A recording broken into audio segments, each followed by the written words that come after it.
So my name is Brennan, and I am a English teacher here. Surprise, surprise. I teach IELTS. I've been teaching for about 3 years here. 3 years. And I have a degree in psychology and social sciences and social ecology. And so, yeah, I also teach meditation. I've taught meditation for 10 years, and I do yoga and movement. So most of my free time, I'm like out in the park. Oh, that's why she told that he got a big ass. He's got a big ass. Well, you can ask me any questions. Okay, how long have you been here? I've been here for 3 years. And why you choose here? When I was in uni, I studied abroad for 2 years. I got a lot of scholarships, and I was able to go study in Ghana and then in London. And then when I went back to California for my final year, I was like, I do not want to be here. And so my mom was actually living in China teaching English, and I didn't like China. I definitely want to go to an Asian country, and so like all my research was like Vietnam is the best place for teaching English. Yeah, but why don't you choose differences place in Vietnam but Ho Chi Minh City? I wanted to be in a city. I wanted to have like a big city life, but I didn't really have much time to plan. I was getting kicked out of my uncle's, and I didn't have really anywhere to go. So I was just kind of like, I need to go to a city where I can find work. And that was the most important thing for me. It wasn't like, I want to go have this cultural experience. Like I had already been to 16 countries. It was like, I need to find work and get settled somewhere. As you said, there was something bad in your family. Yeah, I mean, it was like the summer that I came out, and then I went and I lived with my uncle for 3 months, and then he was kicking me out. So I just like took little money I had, and I booked a flight here, a one-way ticket. How old were you back then? I was 25. Voila. I think I can actually agree with you on like coming to Vietnam for escaping. I mean, I didn't come out, but I was in a very harsh environment, and I think to add to it, Vietnam is such a nice place to kind of find yourself, because you can get a stable job here, and you have enough free time to, meditate and to really find out where are you gonna go with your life from now. Right. But for living in Saigon, high-paced life, I can imagine you had some difficulties. Oh, definitely. Even with Saigon, like I feel like I had this honeymoon phase and then this hostility phase. I was like, oh, I hate this so much. They're so loud and all the construction and then I went home and then I was like, I need to go back. I needed to go home, and then I was like, this is a great place. I feel safe here as a queer person. And so when I came out and I was in America, I definitely felt unsafe. I was like, someone's gonna beat me up. Here, I never felt that, even with my long-term partner. Walking at night in Vietnam is not as scary as walking at night in South Africa, or as I imagine it would be. It's funny, the one time that I was triggered and scared here was when I was walking alone at night, and it was a foreigner who was creeping me out. He looked like he was sleeping outside, right? And he was talking to me about the revolution. He was like, you remember the revolution? It was there, and the Cambodians were there, and the Filipinos, and there was all this blood. And I was like, no, I do not remember any revolution, but you can keep that joint and continue anyway. And it was the only time that I felt afraid. I was like, it's not a Vietnamese people. I'm like, oh, hi. And then a foreigner who reminds me of someone back home, alone at night in a park. Now I'm like, he might try to take my money.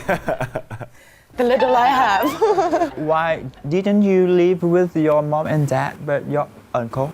No, I didn't live with my mom and dad for almost a decade. I moved out when I was 17, and so I was living on my own. My parents lost their businesses, so when I went off to university, my mom actually moved to China with my stepfather. They went there to teach English. At that time, how old were you? What were you doing? And how did you happen to be living with your uncle? So in 2008, I graduated high school, and then I went to university a year after my freshman year, they left.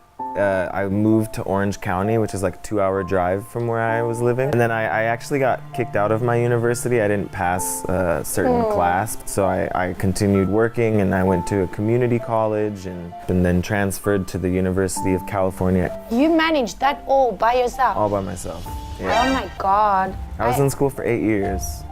And there was times I was homeless, legit homeless. There was times where like my friend and I went to the beach and we drove back and someone was throwing all my stuff on the lawn. And I was like, what are you doing? And the guy was like, oh, the landlord said no one lives here. So I like went and just slept on my friend's couch.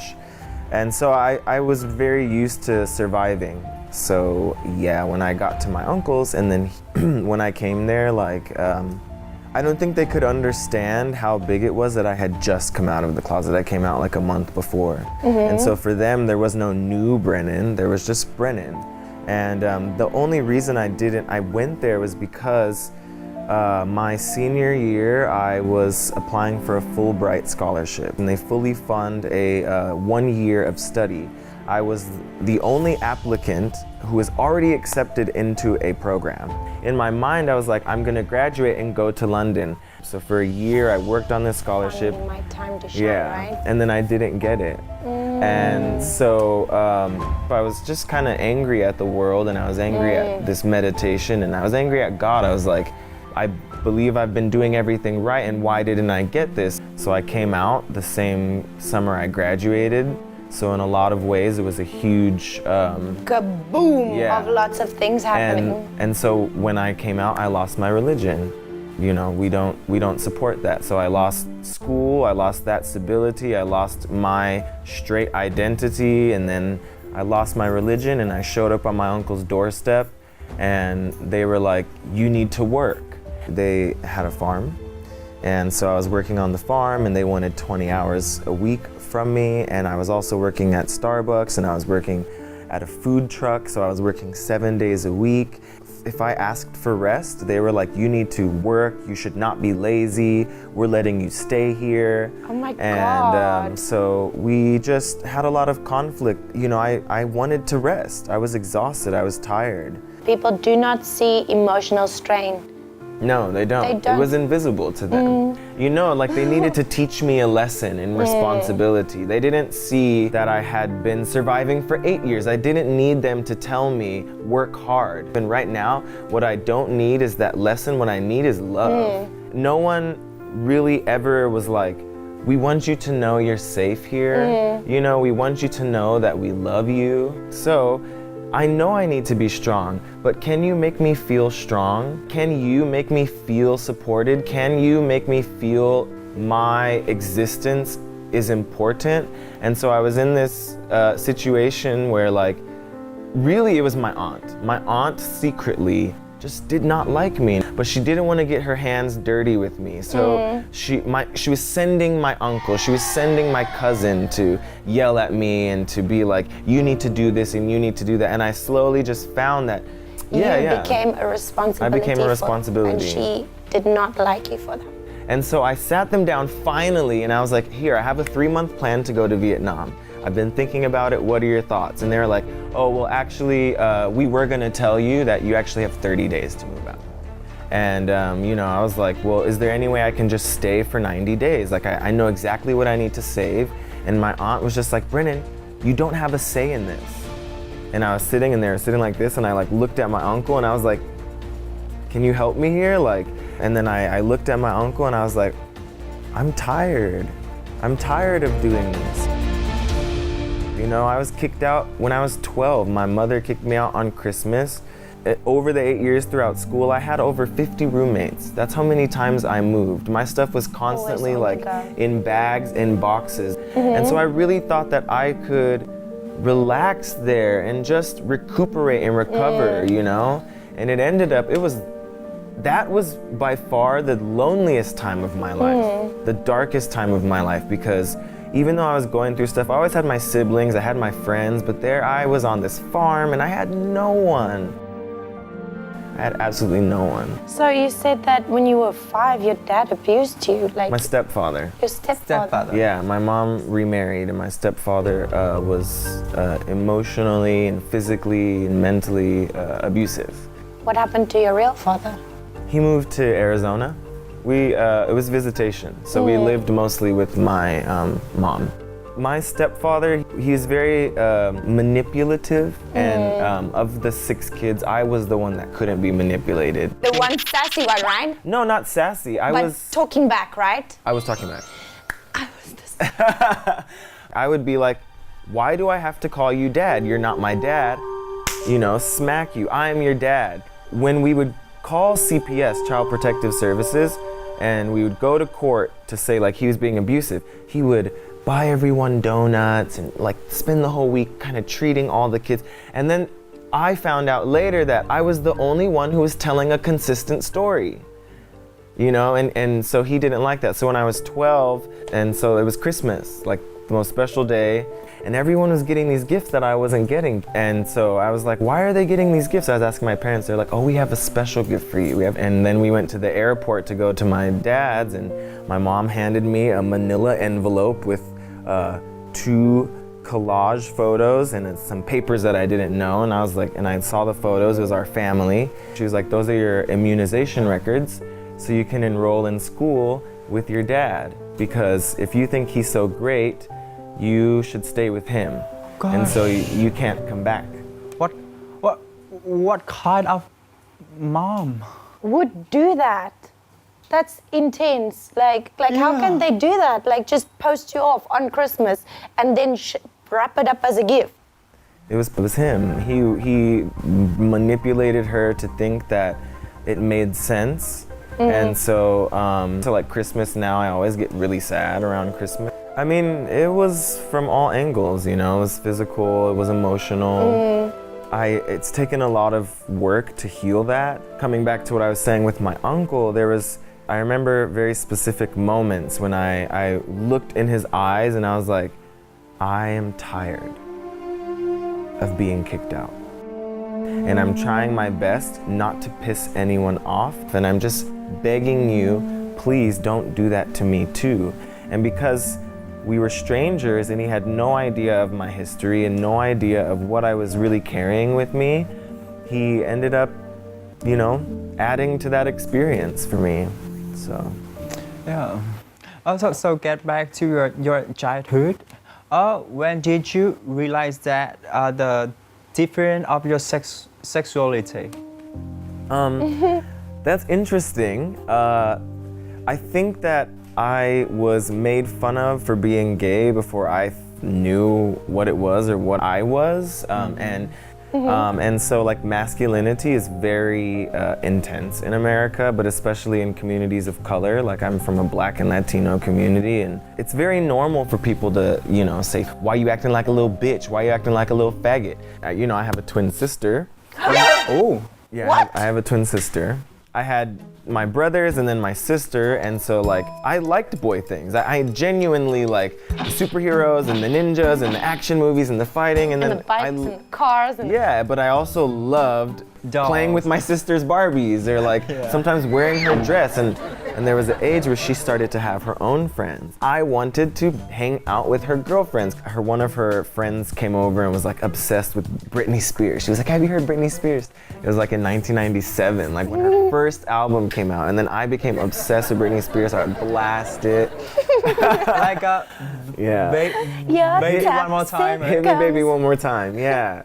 Like 6th grade was the first time I started getting bullied. That was the first time. I was called a faggot, and I remember on the playground there's one time this guy Chris, like I was on the slide and he like literally like kicked me in my chest and I like flew and fell. And so the bullying was a mix between like me being girly and an easy target, and then also being friends with the girls. Like that would always get me drama because the guys did not like that. I wasn't feeling like I was gay. I was just being made fun of for being softer.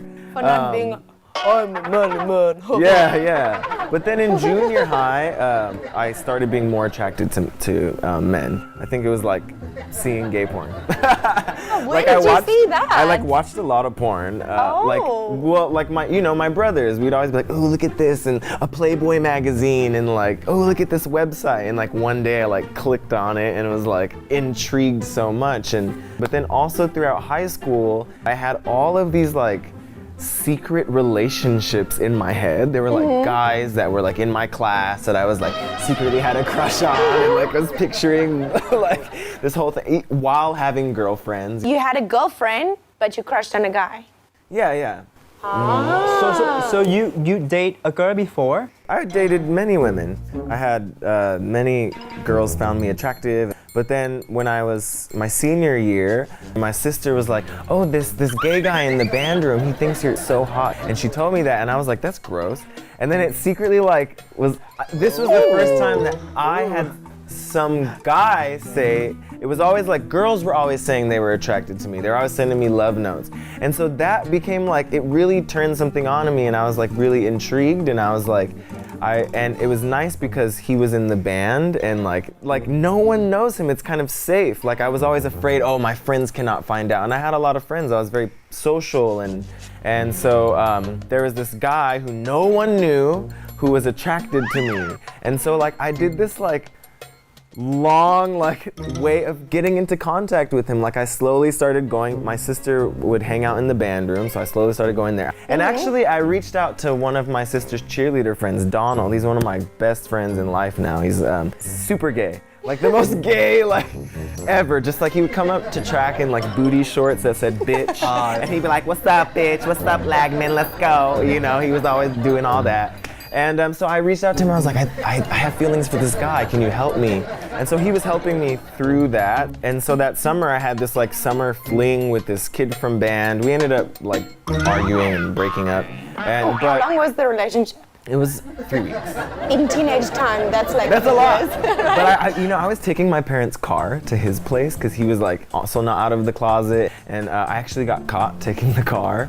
And like I remember the first time we kissed, I had picked him up in the car and we were like looking out of the window, and I was just reached over and kissed, and like it was like everything was like boop boop boop. And so after that, I was getting on my way to go to university, and I was like, I felt like, okay, that wasn't right. And so I went back in the closet. So I was like, let's start over. Let's pretend that didn't happen. Reboot. Yeah. So then I just kind of went back in the closet, and then I just didn't have any intimate interactions with anyone. Sexual, like no sexual, no real intimacy. And then the next love, how did you come out? Ooh, that's a big jump. So you were like not having relationships for a very long time. For a very long time. Like how long? 2008 to 2016. 8 years. 8 years, yeah. Ooh. But why?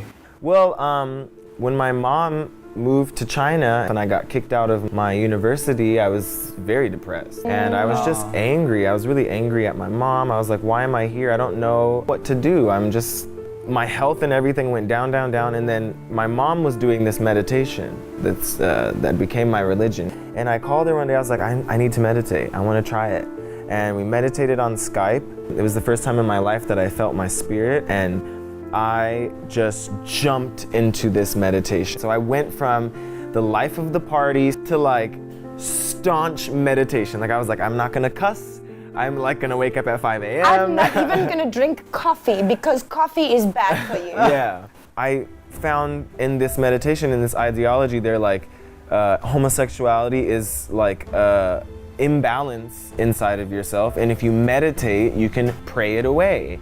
So that became a part of it, where I was like, okay, I'm gonna meditate, and this little blip that I had with this guy was just, I'll fix that, I'll work that out. It was a huge tool for me to manage my childhood trauma, to manage my depression and anxiety, and it helped me get my life together. And then I found family. They were my family, so I wasn't alone anymore. And so I neglected my intimacy. So you were celibate for 8 years. For 8 years. I can't imagine that. That must have been so tough. Anyway, so Right. Why? So you were at your uncle's place and you said that you came out to 1 month before. So that means you came out to your family within the religion. Yeah, I had a graduation party and I gave a speech, and that's when I came out. Then I shared that speech online.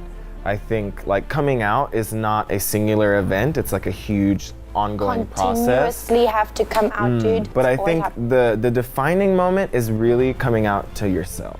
And so there was a moment where I was like, I am gay. But by that time I had come out already to my parents and to my friends and stuff. And I mean, I'm very lucky my parents were accepting. That's your real dad, right? Yes, my real father. And I want to draw this distinction. There's acceptance and then there's support. And I don't think that I found much support. I think that people thought, we have said we accept you. But Go on. But support is asking me about it. And so I felt like almost like it was taken for granted how easy it was. Everyone was just like, oh, you're out. Yay, rainbows and sparkles, how exciting, yay, okay. And so it didn't feel as good as I would have hoped. I think the universe brought me here to be with myself. And now a lot of that healing has come from like, you know what? I see myself and I love myself and I support myself. So I've been doing this work of like going back to these different times in my life when I've had trauma and being that person that I needed for myself. And so in the future, like I actually moving forward, I want to be a healer. And so I do a lot of meditation, a lot of meditative movement. And so, do you have anything to say with your family or your relatives? Your uncle especially. I just want to say that I love you. I love my family, and I think that the way that my family has perceived me as this very negative person, just seeing like this amount of pain, this amount of sadness is a reflection of how much this person cared. And so to my family, I want to say that like I am growing, I'm healing, and I love you, and I forgive you, and I want you to know that every action has consequences. Everyone is human, everyone has the capacity to hurt or to be hurt. You know, everyone in my family is so quick to be like, you do this and you always do that, and everyone's so used to pointing out, but no one can point within. I want my family to fight with themselves the same way that they fight with each other, and maybe we'll stop fighting. And then to my uncle, like, you know, I love him and I'm grateful for the ways that he was supportive to me, and I just want him to know that he did hurt me. When you look to nature, when you look to like even the human body as a lesson, pain is a natural part of existence because pain is a teacher. So why are we afraid of pain? We need to look pain in the face and say, hey, behind you is healing. So I'm saying to my family, to my uncle, you hurt me and here's my pain, and now what only comes after that is healing. And that's the most important thing. Hey, pain. Or, hey, pain, what are you showing me today? What are you teaching me? What are you teaching me today? That's what I ask. So pain is a teacher. It can be a teacher if you see it that way. If you treat it like an enemy, then you're gonna be fighting. So that's my message. But I could talk to him forever and ever and ever because I feel like we have like kind of the same brain waves, but it is the end of the show and we have to say goodbye, but I hope it's not forever goodbye. Yeah, well, thank you very much for having me. It's been a pleasure. It's great to have this platform to talk about it. But you forgot his gifts. Can you give it to me? Where is the gift? Here. I forgot to give you the gift. It's like Christmas. This time I want you to remember that Christmas can be different and you have to change the memory. You are capable of changing that memory, okay? Here you are. Thank you very much. Thanks for coming and share your stories. Yeah.